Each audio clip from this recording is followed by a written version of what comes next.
Siz yaxshi montaj qilasiz. CapCut yoki Premiere'larda yaxshi ishlaysiz, zo'r ishlaysiz.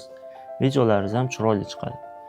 Lekin klientlar nimagadir boshqa montajyorni tanlashyapti.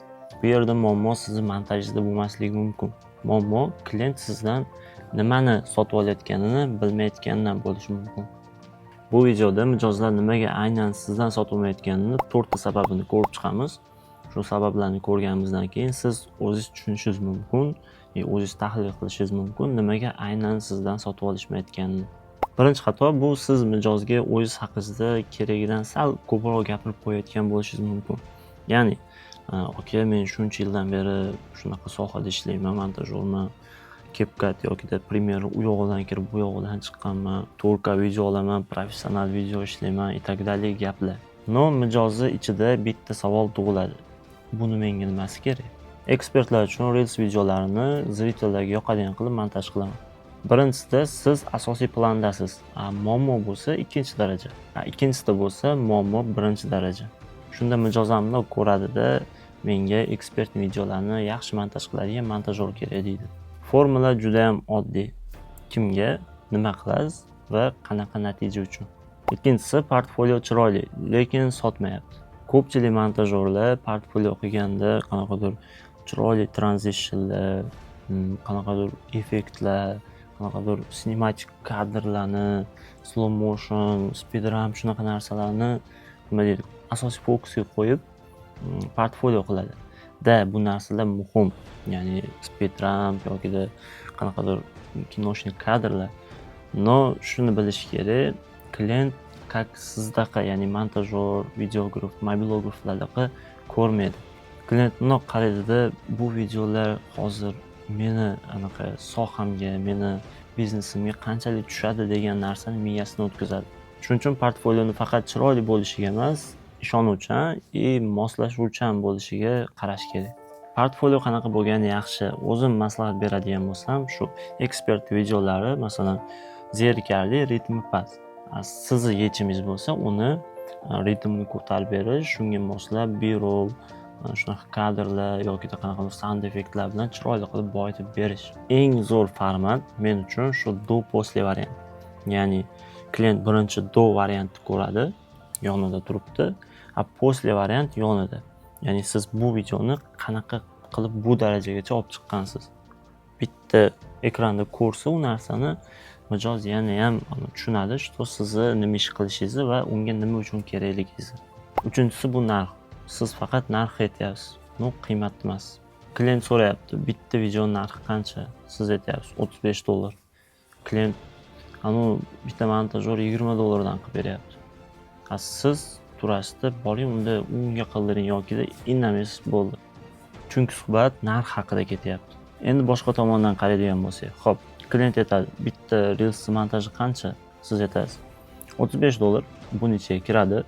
Shu Reelsingizni hookini zo'r qilib yetkazib berish, kerakli zakadrlarni topish, zo'r qilib tekstlarni qo'yib berish, nima deydi, yana shu Reelsingizga mos zo'r muzikani qo'yish va sound effektlar bilan boyitib berish. Shunda klient tushunadi sizdan nimalarni sotib olayotganini. Lekin yana bitta tomoni bor. Xuddi shu gaplaringizga yarasha montaj qilib berishingiz kerak. Ya'ni balandparvoz yoki ishonarli qilib gapirdingiz, lekin montajingiz u darajada bo'lmasa, bunisi ham to'g'ri kelmaydi. To'rtinchi eng katta muammolardan bittasi bu sizga ishonish uchun sabab yo'q. Tasavvur qilaylik, siz yoningizga ikkita montajyor keldi. Bittasi Qo'zivoy, bittasi Sherbek. Qo'zivoy aytayapti, assalomu alaykum, men zo'r qilib Reels'ni montaj qilaman, narxim shuncha. Endi navbat Sherbekka keldi. Endi Sherbek o'zini tanishtiryapti. Assalomu alaykum, men shunaqa zo'r qilib Reels'ni montaj qilaman. Bu meni oxirgi qilgan loyihalarim, ya'ni Instagramni ko'rsatish mumkin yoki prosta videoni o'zini ko'rsatish mumkin. Before after videolar, mana meni mijozlarimning fikri, что mijozdan o'zi fikr olgan bo'lishi mumkin. Telegramdan goals bo'lishi mumkin bu, yoki perpiskaning skrinshoti bo'lishi ham mumkin. Kelgan natijalarni ko'rsatyapti. Mana men qilgan Reelslarni prosmotrlari shunaqa, kommentlari shunaqa sotuvgacha olib borib bergan. Agar syomkani ham o'zlari qilsa, syomka jarayonlarini ko'rsatish mumkin. Endi sizga savol, siz qaysi birini tanlagan bo'lardingiz? Qo'zivoymi, Sherbekmi? katta ehtimol bilan Sherbekni tanlagan bo'lsangiz kerak. Chunki u уже boshidan ishonch qurib qo'ydi. Endi xuddi shu doveriyani qanaqa qilib oldindan nima deydi, yetkazib berish mumkin. Buni eng katta, eng yaxshi yo'li bu men o'ylayman Instagram.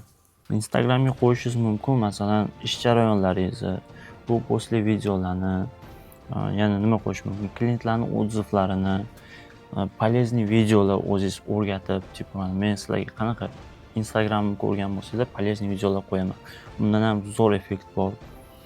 Shu shaxsiy kontent, ya'ni shaxsiyatingizni ochib berish, ya'ni qanaqa bo'lasiz, nima yoqadi, nima yoqmaydi, qadriyatlar qanaqa. Shunda mijoz уже sizga yozishdan oldin tayyor bo'ladi, что sizni biladi, siz bilan qanaqa ishlash mumkinligini biladi, sizdan oladigan plyusini biladi уже sizni narxingizni ham biladi. Shunda o'zi xohlab siz bilan ishlagisi kelib, direktingizga yozadi yoki Telegramingizda topib yozadi. Mana sizlar bilan 4 sababni ko'rdik. Endi o'zingizda shuni ko'rib chiqing. Siz qaysi birini qilyapsiz, ya'ni qaysi xatoni qilyapsiz yoki qaysi birini qilmayapsiz. Bu qilmayotgan bo'lsangiz juda ham zo'r. Yokida o'zingiz qaysi birini qilayotgan bo'lsangiz, ya'ni yaxshi tomonini, yana ham yaxshiroq qilishni bitta o'ylab ko'ring. Videoga like bosing, chunki bu unaqa kontent men uchun birinchi marta. Bu menga motivatsiya bo'ladi va albatta o'zingiz fikrlaringizni kommentariyaga yozib keting. Agar siz bu videoni YouTube rekomendatsiyasidan ko'rayotgan bo'lsangiz, bu meni Telegram va Instagram sahifalarim. Shuna o'tib, men haqimda yana ham to'liqroq ma'lumot olishingiz mumkin. Sog' bo'linglar, charchamanglar.